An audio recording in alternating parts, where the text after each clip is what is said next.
Hello, everyone. This video today is about narcissistic family patterns, or rather, narcissism in families. So, how does it arise? Somebody can't just be narcissistic, right? There's a few conditions that create narcissism, and I just want to make it very, very clear that this particular video is not about narcissistic personality disorder as such, but about narcissism and the kind of coping patterns that it creates in families, and vice versa, because narcissism doesn't just occur, it's part of a larger society and a larger culture. So, this video is helpful for anybody who's trying to figure out their issues and trying to figure out why certain, issues keep recurring in their life. And especially a lot of my videos are targeted towards empaths, aka pleasers, or people who are a little bit codependent. Most likely, these people want to generally grow and develop, fix their issues, and they're the most people that we see most often in therapy and trying to figure things out for themselves. People higher on the narcissism scale basically just blame everybody else for what is going wrong in their life. They are not fixers generally. So, generally speaking, these are very broad terms. If anybody has comments or questions about the use of any terms or clarification, please post it in the comments below. Oh, hi. Hi, Katie. Greetings from Southern California. I like that. I'm on Vancouver Island right now. So, anyway, let's begin with this fascinating story of narcissism in families.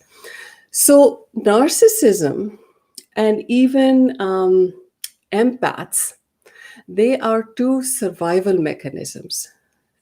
So, namaste. So they're both survival mechanisms. The difference, however, in the survival response, both of them are triggered by survival trauma, which is, as we all know, is hardwired, engineered into our nervous system, into our biological nervous system. However, as human beings, we have lots of choices. Those choices could be cultural and they could be personal as well. And since you're here to learn about some of those on this channel, oh, thank you so much. Please feel free to subscribe, and I'll keep making sure that we are addressing this big topic of our times from different perspectives, also cultural perspectives, which I'll get to in other videos. So, um, so this survival trauma is a deep anxiety about safety. Am I safe? And will my children or the future generations be safe? And this can be manifested as the fight or flee response. And there's a video in my list talking more about the fight, flee, and freeze response. So these patterns actually, because of culturation, over time is become part of the family meme or the way the family negotiates with life. They are deep-seated core beliefs about how they look at the world, and they are stories and they are myths, and they come in from generation to generation. And as a large collective, we call that culture. And culture is a beautiful thing, culture is a harsh thing, culture is an interesting thing, and culture means that we have choices as individuals, as human beings on the planet. So, this intrinsic trauma about being alive and being safe while being alive is hardwired into our systems. In narcissistic families, there is a belief, a deep core belief, that to succeed, you need to control. And that belief may or may not be actually realistic, but there is a deep belief that there is a need to be better than everyone else, superior to everyone else, and the need to control.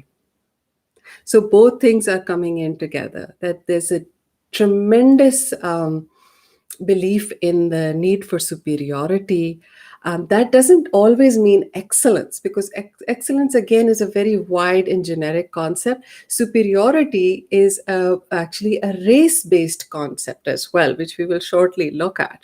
So, this need to be better than everyone else is driving the family.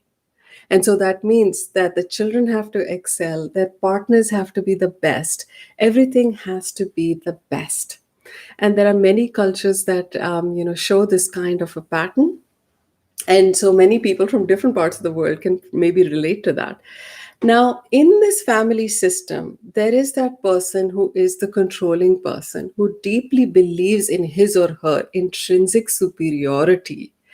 And intrinsically, they believe that their way of life or their belief system or whatever it is, the source of their superiority, is strongly wired in them.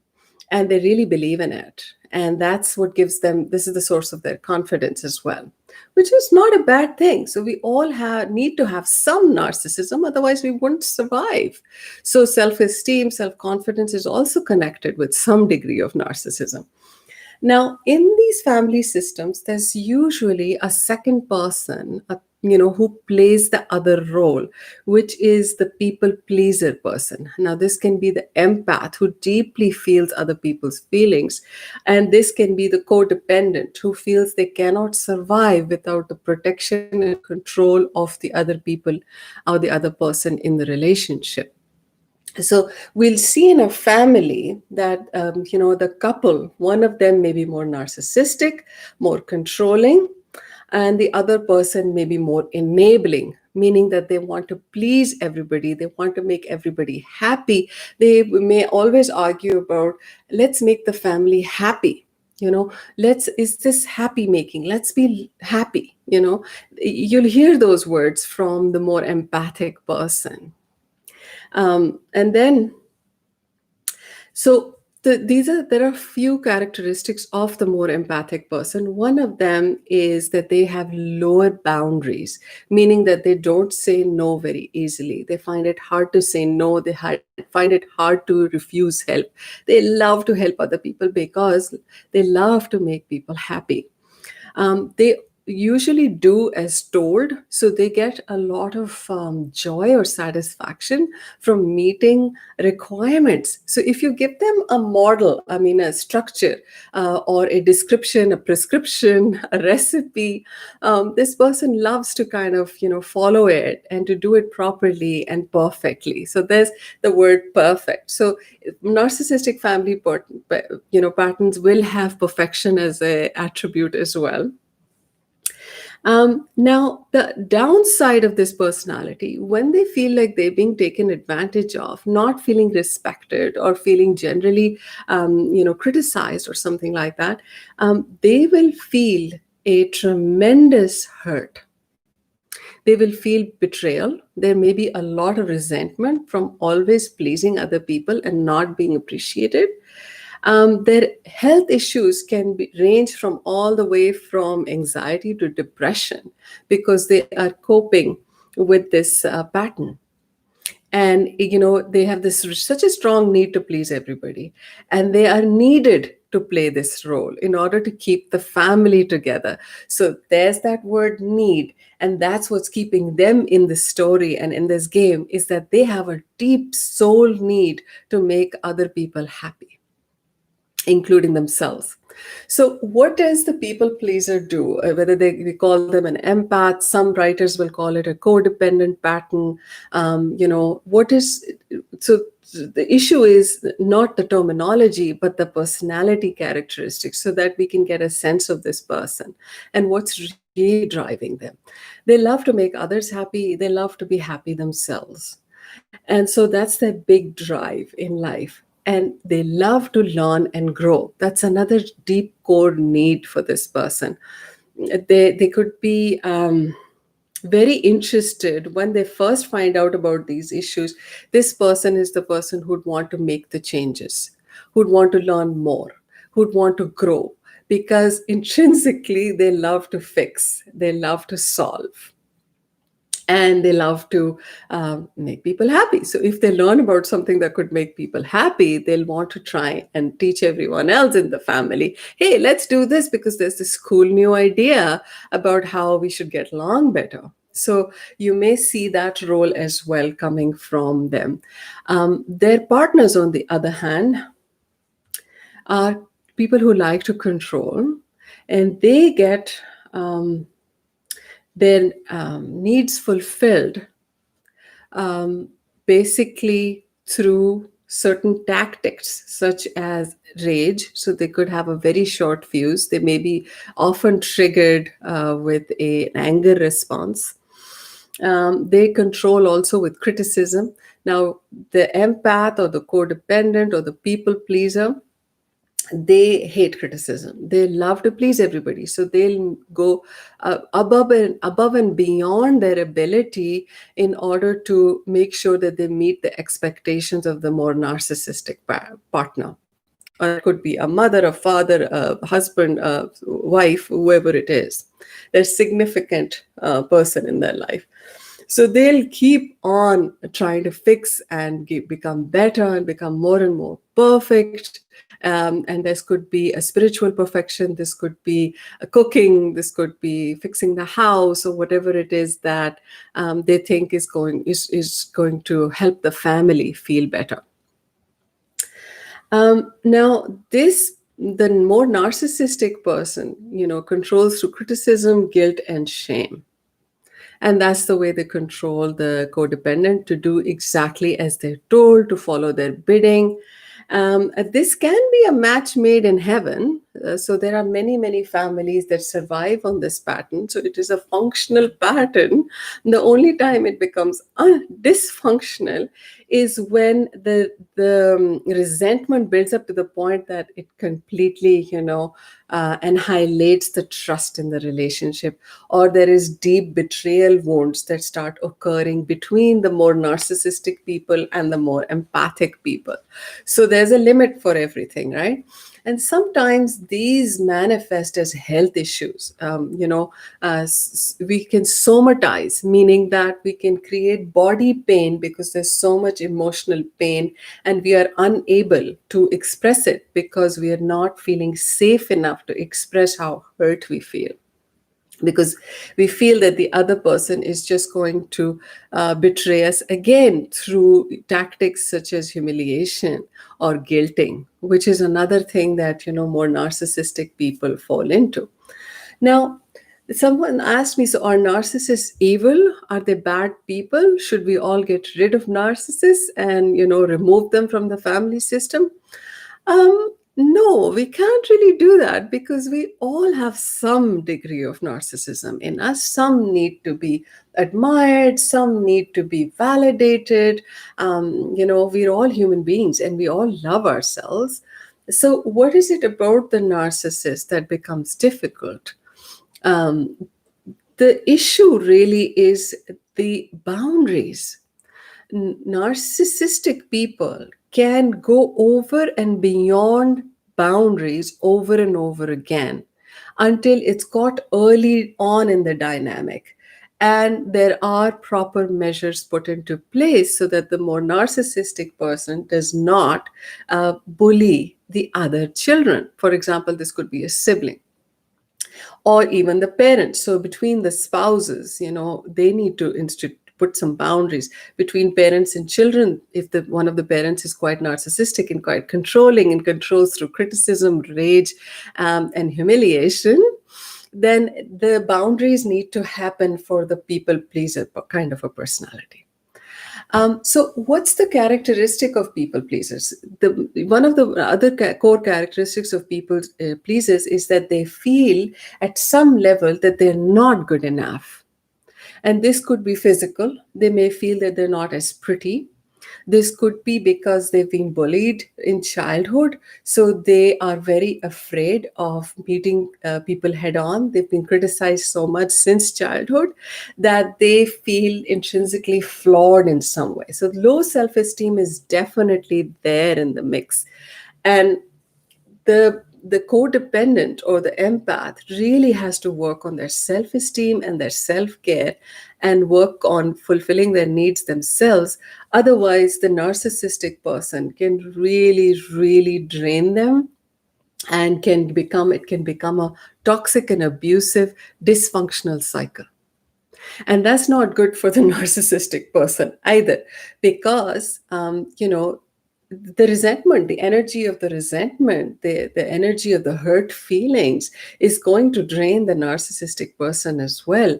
They will hate themselves being portrayed as that evil person, and they will want to run away, you know and they will want to kind of just get more and more triggered, because they really don't know how to communicate with each other. That the whole issue is they're just not able to understand each other. They fundamentally speak different languages because their needs are completely different from each other, in some respects. So so the narcissist tends to victimize the codependent, and the codependent or the empath tries to fix the narcissist. So here's an example of the kind of patterns you're going to see in family communications. The narcissistic person may use rage. Why did you do this? Why did you tell me that? When did you do that? Why do you always do this? And they'll point fingers at the codependent. And then when the empath or the codependent gets a chance, they'll say, "You've got some real anxiety issues. You've got some anger issues. You really need to stop that. Or you need to dress better. You don't look very good in that." So this can go back and forth, triggering and re-triggering each other. So there is actually a conjoint wounding happening. The empath codependent is also wounding the narcissist. However, in the empath's world, they are absolutely okay. They are not harming anybody, because the intention of the empath, believe it or not, is to make the narcissist happier, because the empath feels that the narcissist is behaving in this way, which means that they're not happy. And so, if the narcissist only changes a little bit, they can be happier, less anxious, less depressed, less full of rage. And if the narcissist is happier, then the empath is going to finally get a chance to fulfill their own needs. Because believe it or not, the empath is procrastinating, putting aside their own needs, waiting literally for the permission of the narcissistic person to have their own needs, to fulfill their needs. So it's just can get so difficult, the communication between each other. And sometimes when we sit down in therapy and we're working with this pattern in the relationship, because ultimately the family just wants to be, fulfilled in whatever it is that it's aiming to do. It doesn't want the dysfunction and the toxicity. And so when we work through this, it can be as simple as learning better communication. And, learning better communication comes from self-awareness. So as soon as the narcissist identifies that they are in a state of trauma, that they are in rage, they need to slow down, they need to create that boundary, and they need to distance themselves. And this is particularly if the narcissistic person is a little bit codependent as well. So most narcissistic people are codependent, believe it or not. They desperately need their empath and the other person in their life. They wouldn't know what to do with themselves without that other person. But it's a need-based relationship. Whereas for the empath, they are actually able to be alone. They are able to take care of themselves. They are often not as dependent on the narcissist as the narcissist is dependent on the codependent. So interestingly enough, when the trauma bond is keeping them together, and the trauma bond is basically the cycles of the good feelings and the bad feelings that are in the relationship. So when the narcissist really needs the empath, there is this incredible pull between them. because the empath feels, oh, my destiny is being fulfilled. The narcissist wants is happy with me. They're going to give me the good feelings, the happy things. I'm going to feel fulfilled. And then when this need is fulfilled a little bit, now the narcissist wants to go do their own thing and find something else that fulfills them. The codependent or the empath is going to feel really rejected. They'll be like, well, I thought you really wanted me. I thought you really needed me. But now that you're a little bit okay, you don't need me anymore. So there's significant betrayal, and that is what distances the empath from the other person, and that person starts to go away. So now this going away is energetic. It's a pulling away of the heart, and it is a shield almost. It can, over the years, this can be like literally an energetic shield. And when we work with deep energy work, this energy shield can come down and stuff can start to flow again. So a lot of empaths also are very frightened of conflict because conflict doesn't hasn't gone well in the past for them. So that's when another area of therapy is helping people deal with conflict in the relationship and expressing their needs. Now, one thing I really want to point out in this pattern is what are the risks of this pattern. So what I've just described is a pattern kind of, moving along a little more functionally. That was my first, desire to kind of lay out a sort of a functional map of that relationship and the kind of cycles that can emerge from it. Now, I want to talk a little bit about the dysfunctional pattern, which is of separation. Things have got so toxic and they've been so toxic for such a long time that neither party feels safe in the connection. And so then there is separation. And the separation can last for years sometimes. But both partners are constantly thinking of each other and the family. But there is the separation. So in that dysfunctional pattern, what's happening is that they're stuck in victim mode. Both the empath and the narcissistic person are stuck in it. The thing is that the narcissistic person is unable to communicate because they hate taking responsibility. And that's when you know that the narcissistic person is in a very, more toxic mind space than the somewhat empathic codependent, even though both have a level of psychosis, or dare I say it, or neurosis.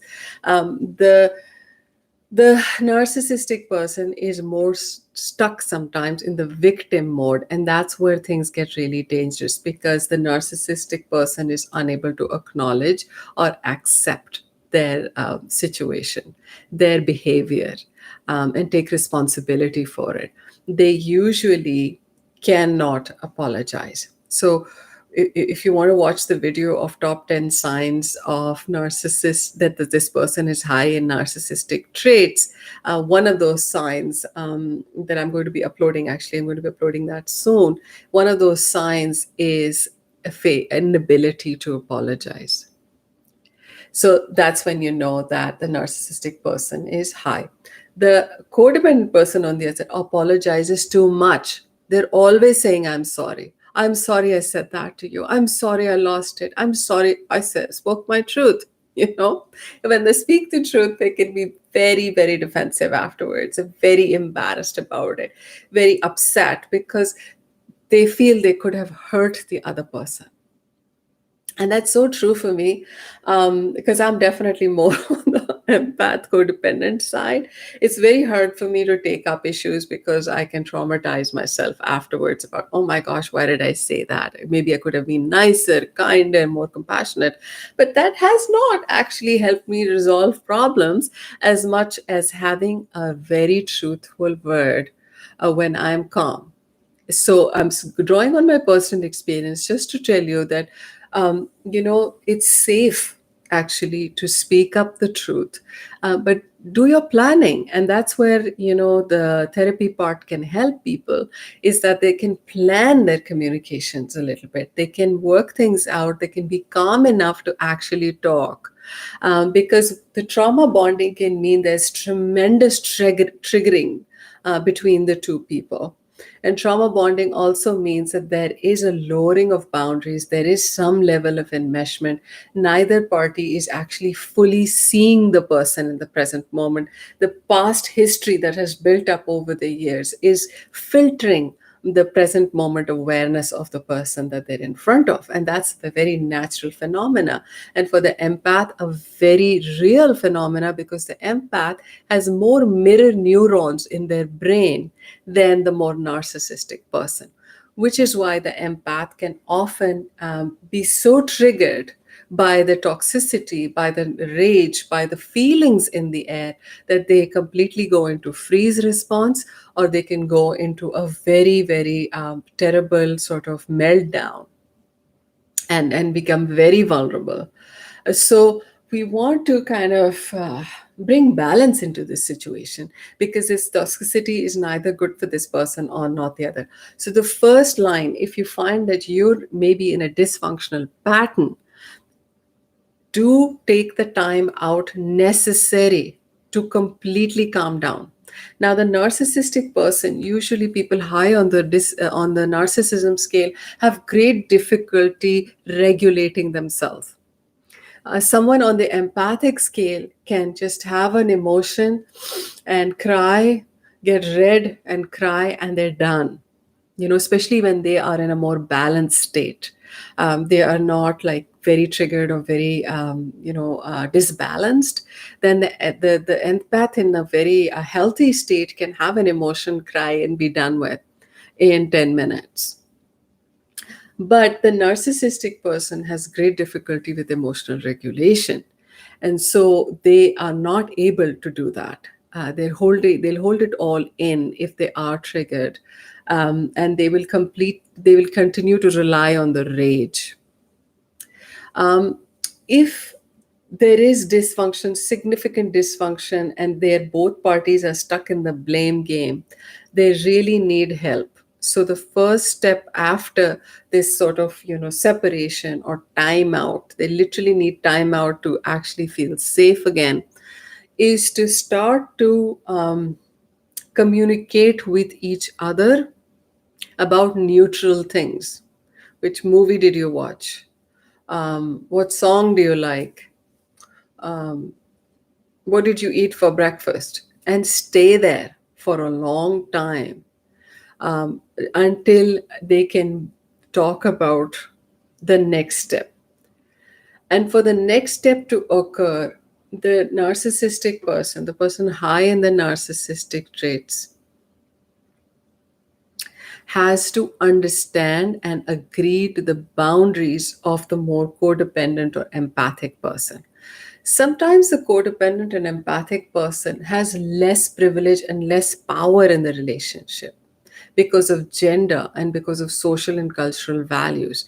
And I'm going to be talking about enmeshment trauma, and I'm going to talk about cultures, especially Eastern cultures, South Asian cultures, and that stuff, and as it relates to narcissism as well in a later video. So the more narcissistic person, since they have great difficulty for taking responsibility for their behavior, needs an extremely clear boundary. Something very assertive and clear said to them without any blame. Because if the narcissistic person feels they're being blamed for their rage, and you could probably hear my tone go up, their reaction is going to be exactly like that. They're going to get defensive and wall off again. So, the first thing you've got to remember to do is to say that for my needs, I need you to do this. I need you to stop doing this because I feel sick. And if you do this again, I'm going to separate myself again. That clear, and repeat it. Oh, thank you, Katie. So that clear and repeated consistently. Now, what does that entail for the more codependent person? For the more codependent person, this means really trusting and believing that they are enough and that they deserve this. And that's where usually the work for therapy is cut out. Is that the codependent person can actually grieve their own patterns, sort of, and take responsibility for looking after themselves rather than hoping and praying and wanting and yearning for the narcissistic person to provide the love that they deep down need and never got in their life. Or maybe they got it because they provided so much care and they gave so much, and that was their condition for having that love and acceptance. So, for the more codependent partner, they have to live this, breathe this self acceptance. I love and accept myself as I am, with my big nose or whatever it is that the more empathic person feels lesser about. It could be skin color, it could be weight, it could be age. I mean, for women sometimes those are the issues. Lower income, or a tragedy in their past, a failure of some kind that they've internalized. So many times it's that.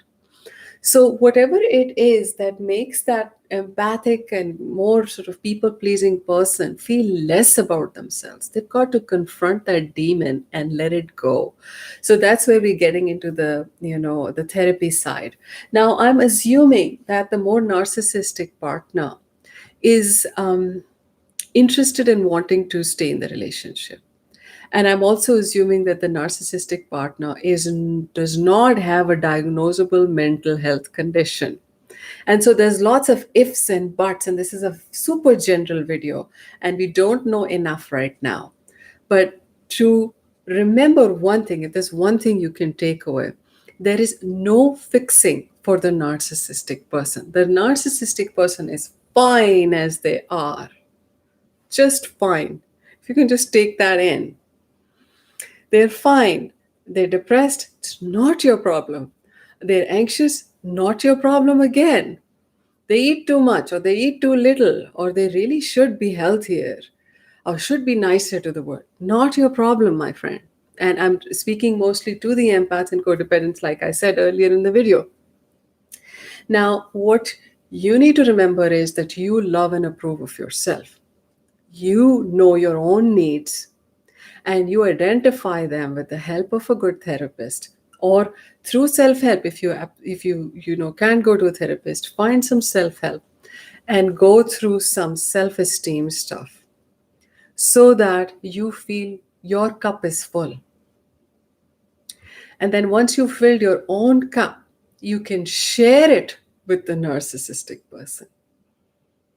Sharing is a wonderful thing to do. Share it. But when you feel that the cup is lowering, remember you need to fill your own cup first. Do not expect the narcissistic person to get your emotional needs. Even if they get it, their first response is going to be humiliation, you got it, rage, attack, criticism. So many of people I know who are in that pattern tell me, I don't know why, whenever I'm happy, that's when the issue happens. That this person just tears me down. They'll do a rage attack. They'll do this thing. If they see me sort of socializing or laughing, are they jealous? Are they possessive? Do they need more love to feel more secure? Have I messed up, in other words, in providing them that security? And this is sometimes parents who've asked me that, or sometimes it's partners who've asked me that. Why are they so insecure? I've given up all the control of my life to them.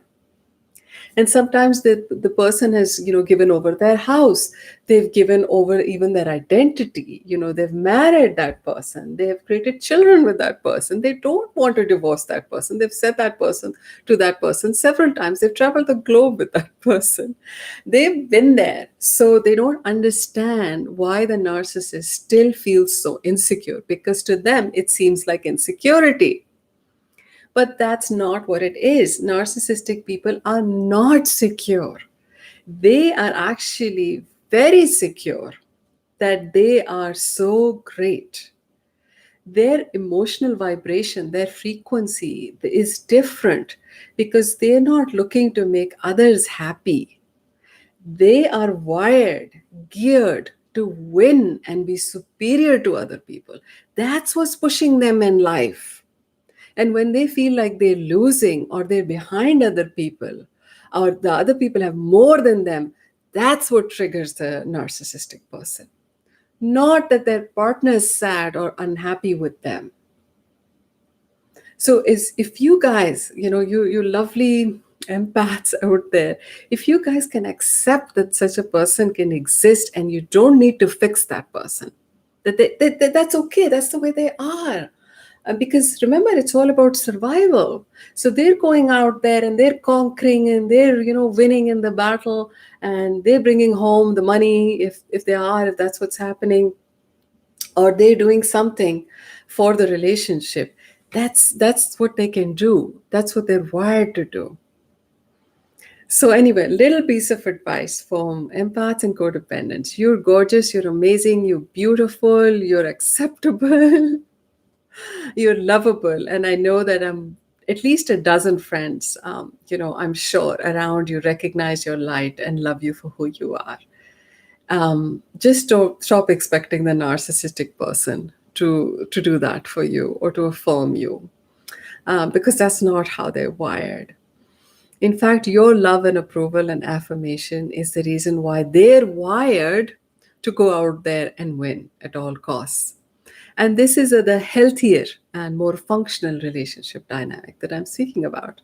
Anyway, thank you so much. And I hope you enjoyed this video. Let me know what you thought, comments, or questions on other topics related to this interesting dynamic. And later videos that I'm planning, will be uploading soon, is the top 10 signs that somebody has higher narcissistic traits. And just if you're dating or you're working with that person, just to figure out ways to navigate their personality. And that's for the more empathic and people pleasing people who feel a deep connection to those somewhat higher narcissistic people. Because narcissistic people have a great energy. They have this strong, vivacious intensity that you're not going to probably meet in other types. So I'm going to put a video together for that. And then there is enmeshment and culture. What's the difference between the two? And how can you navigate if you're in multiple cultures, multiracial, or you're an immigrant and you're living in both more individualistic cultures, and you have a family dynamic that's more enmeshed and more collectivistic. So how to navigate some of those challenges and how to identify those challenges. Okay, bye now.